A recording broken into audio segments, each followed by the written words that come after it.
नमस्कार, आप देख रहे हैं कच्चा चिट्ठा और मैं हूं आपके साथ दृष्टि गुप्ता। लोकसभा चुनाव के लिए वक्त धीरे धीरे रेत की तरह फिसलता जा रहा है और विपक्षी पार्टियों के नेता अब भी कंफ्यूजन में हैं कि वो क्या करें। विपक्षी गठबंधन यूपीए का नाम बदलकर इंडिया रखने से भी कोई फायदा नहीं हो रहा है। इसीलिए विपक्षी गठबंधन में शामिल पार्टियां खुद का स्टैंड ले रही हैं और अपने आप विपक्षी गठबंधन से किनारा कर रही हैं। बिहार में भी कुछ ऐसा ही नजारा देखने को मिल रहा है। हालांकि बिहार में कई बार ऐसी अटकलें लग चुकी हैं जिसकी वजह से बिहार के सीएम नीतीश कुमार के एनडीए के साथ जाने पर चर्चाएं हो चुकी हैं। लेकिन इस बार ऐसा धमाका हुआ है जिसकी गूंज विपक्षी पार्टियों के कानों तक पहुंच गई है, क्योंकि नीतीश कुमार के बड़े बयान के बाद विपक्ष में हंगामा बरपा है और नीतीश कुमार को वो पुख्ता वजह मिल गई है जिसके बाद उनका महागठबंधन में रुकना नामुमकिन सा नजर आ रहा है। और कहा जा रहा है कि नीतीश कुमार जल्द ही कुछ ऐसा करने वाले हैं जिसका अंदाजा विपक्षी पार्टियों ने अभी तक लगाया नहीं होगा। क्या है वो वजह, उसी का कच्चा चिट्ठा आपके सामने खोलेंगे। विपक्षी पार्टियों के साथ नीतीश ने किया खेल, लोकसभा चुनाव में देने वाले हैं कड़ी टक्कर।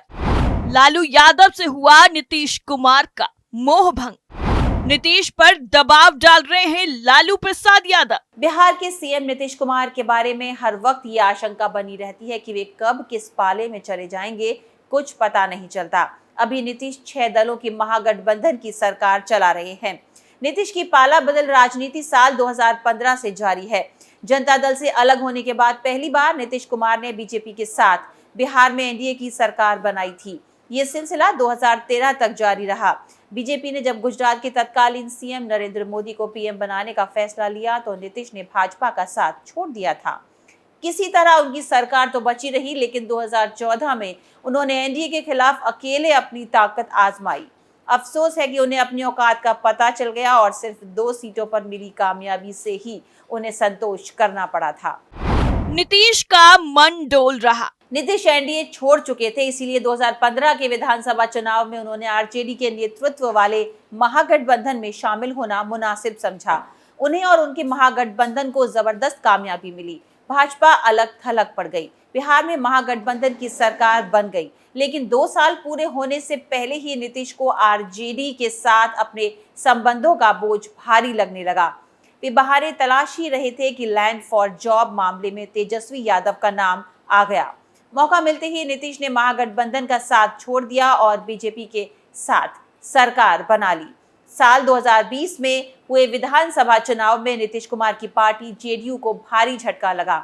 जब उसे विधानसभा में सिर्फ 43 सीटें मिली, नीतीश ने इसकी वजह लोजपा के अध्यक्ष चिराग पासवान के जेडीयू विरोधी कैंपेन को मानी, जिसे बीजेपी से खाद पानी मिलने की बात उन्होंने कई मौकों पर जाहिर भी की।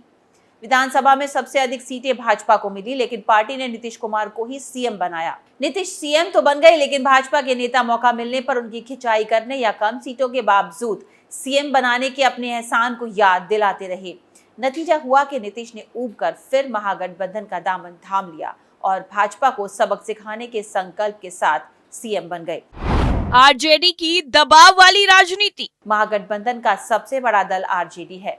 चर्चा ये होती है कि नीतीश ने आरजेडी से गुप्त समझौता किया है। समझौते के मुताबिक वे राष्ट्रीय राजनीति में जाएंगे और बिहार की गद्दी तेजस्वी यादव संभालेंगे। चर्चा तो ये भी रही कि नीतीश विपक्ष की तरफ से पीएम पद के दावेदार होंगे।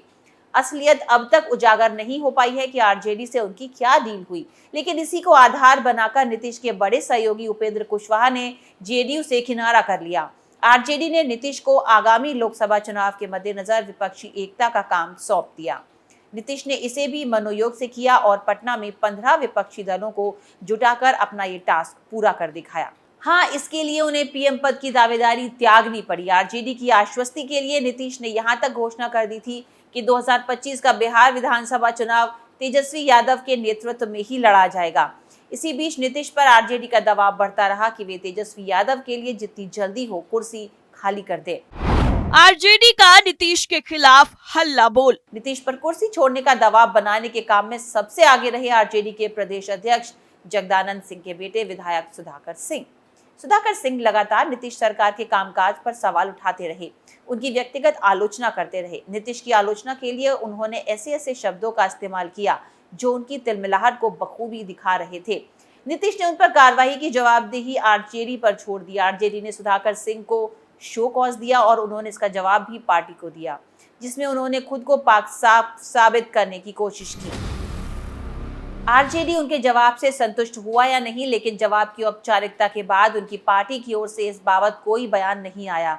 सुधाकर सिंह के बाद सामने आए लालू यादव की पत्नी को अपनी मुंहबोली बहन मानने बताने वाले विधान पार्षद सुनील कुमार सिंह ने कभी खुलकर तो कभी इशारों में सोशल मीडिया पर नीतीश के खिलाफ महाअभियान चलाया। जाहिर है कि नीतीश आरजेडी के इस हल्ला बोल ब्रिगेड से जरूर दुखी और परेशान हुए होंगे, लेकिन कुर्सी पर बने रहने की लाचारी ने उन्हें अब तक रोके रखा है। संयोजक की संभावना खत्म। नीतीश कुमार के मन में शायद ये बात रही होगी कि उन्होंने प्रधानमंत्री की दावेदारी भले ही छोड़ दी है, लेकिन हो सकता है कि अवसर आने पर उनकी लॉटरी लग जाए। जिस तरह कम सीटों के बावजूद भाजपा ने मान मनोबल कर उन्हें सीएम पद की कुर्सी सौंपी थी, विपक्षी एकता के लिए वे दर दर भागते दौड़ते रहे, लोगों को जुटा भी लिया, लेकिन बाद में विपक्षी दलों की हुई बैठक में नीतीश कुमार को किनारे करने की कवायद कांग्रेस ने शुरू कर दी। बेंगलुरु और मुंबई की बैठकों में उन्हें वो तवज्जो नहीं मिली जो उन्हें पटना बैठक के दौरान या उससे पहले मिली थी। हल्ला होता रहा कि नीतीश कुमार विपक्षी गठबंधन के संयोजक बनेंगे, लेकिन अब ये उम्मीद खत्म हो गई है, इसीलिए कि गठबंधन को कांग्रेस ने अब हाईजैक कर लिया है और कोऑर्डिनेशन कमेटी बनाकर संयोजक पद की जरूरत ही खत्म कर दी है। हैरानी की बात है कि जिन दिनों नीतीश को संयोजक बनाने की बात चल रही थी, उसी वक्त आरजेडी के राष्ट्रीय अध्यक्ष लालू प्रसाद यादव ने ऐसी किसी संभावना से इनकार कर दिया था। उन्होंने ही समन्वय समिति की सबसे पहले जानकारी दी थी। नीतीश कुमार को लगता होगा कि उनकी संभावनाएं खत्म करने में लालू की कांग्रेस से मिली भगत है। ये अंदेशा इसीलिए भी पुख्ता हो जाता है कि राहुल गांधी और लालू यादव की अब खूबी छनने लगी है। सीबीआई एक्शन, नीतीश के लिए मौका। नीतीश कुमार को अगर सच में आरजेडी या विपक्षी गठबंधन से अब चिढ़ हो गई है, तो वे यकीनन पिंड छुड़ाने की कोशिश करेंगे। उन्हें सिर्फ एक चीज से मतलब है कि उनकी कुर्सी सलामत रहे। हालांकि उनके बोल बयान या विचार से अभी तक ये साफ नहीं हो पा रहा है कि उनका विचार क्या है, लेकिन पिछले अनुभव बताते हैं कि नीतीश किसी से पिंड छुड़ाने के लिए अनुकूल अवसर की तलाश में रहते हैं। तेजस्वी यादव का नाम सीबीआई ने जब पहली बार 2017 में रेलवे में नौकरी के बदले जमीन मामले में शामिल किया था, तो नीतीश ने इसे ही महागठबंधन छोड़ने का बहाना बनाया था। अब तो तेजस्वी के खिलाफ चार्जशीट कोर्ट ने भी स्वीकार कर ली है। मुमकिन है कि उनकी गिरफ्तारी भी हो जाए। नीतीश के लिए दोनों हाथ में लड्डू हैं। तेजस्वी यादव हुए तो वे महागठबंधन के साथ रहकर भी निष्कंटक राज करते रहेंगे, और ऐसा नहीं हुआ तो मन में अगर कोई गुबार है तो वे सीबीआई मामले को आधार बनाकर पल्ला झाड़ सकते हैं। नीतीश को ज्यादा की उम्मीद। भाजपा से नीतीश की नजदीकी भी इस दौरान बढ़ी है। नीतीश कुमार विपक्ष की परवाह किए बगैर G20 समिट के मौके पर राष्ट्रपति की तरफ से आयोजित भोज में शामिल हुए थे। नरेंद्र मोदी से अनबन के बावजूद वे उनके साथ हंसते बतियाते और अमेरिका के राष्ट्रपति जो बाइडेन से मुलाकात करते दिखे।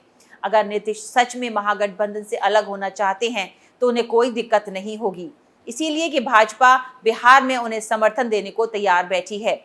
भाजपा में नीतीश के लिए दरवाजे बंद होने की बात कहने वाले केंद्रीय गृह मंत्री अमित शाह अब उन्हें पानी की तरह साफ और आरजेडी को पानी को गंदा करने वाला तेल बता रहे हैं। ये भी कह रहे हैं कि तेल को पानी के साथ मिलावट से कोई फर्क नहीं पड़ता, पर पानी गंदा हो जाता है। यानी नीतीश के प्रति अब भाजपा में भी सॉफ्ट कॉर्नर दिखने लगा है। नीतीश अगर भाजपा के साथ जाते हैं तो बिहार में सीएम की उनकी कुर्सी सलामत रहने की गारंटी है।